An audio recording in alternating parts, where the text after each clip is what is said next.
Chicken মশলা fry বানানোর জন্যে আমি 500 গ্রাম চিকেন নিয়ে নিচ্ছি। মশলার মধ্যে দিচ্ছি পরিমাণ মতো নুন, 1 চামচ লঙ্কা গুঁড়ো, 1 চামচ হলুদ গুঁড়ো, 1 চামচ হচ্ছে চিকেন মশলা, 2 চামচ কর্নফ্লাওয়ার।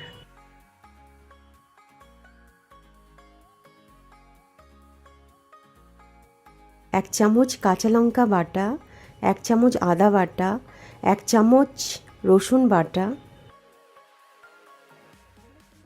সামান্য পাতিলেবুর রস ও পরিমাণ মতন সর্ষের তেল দিয়ে ভালো করে মেখে নেব।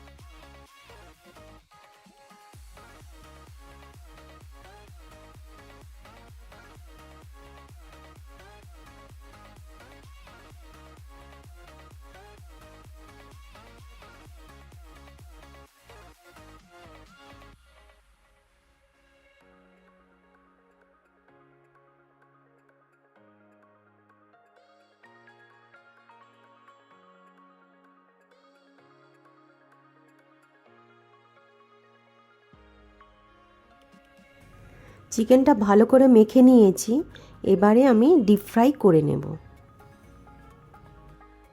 চিকেনটা ফ্রাই করার সময় সাদা তেলটাকে ভালো করে গরম করে নিতে হবে।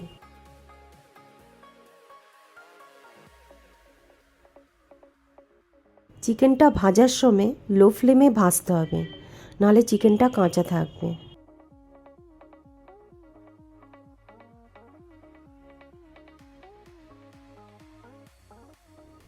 একদিকটা ভাজা হয়ে গেছে, অপর দিকে আমি উল্টে দিচ্ছি।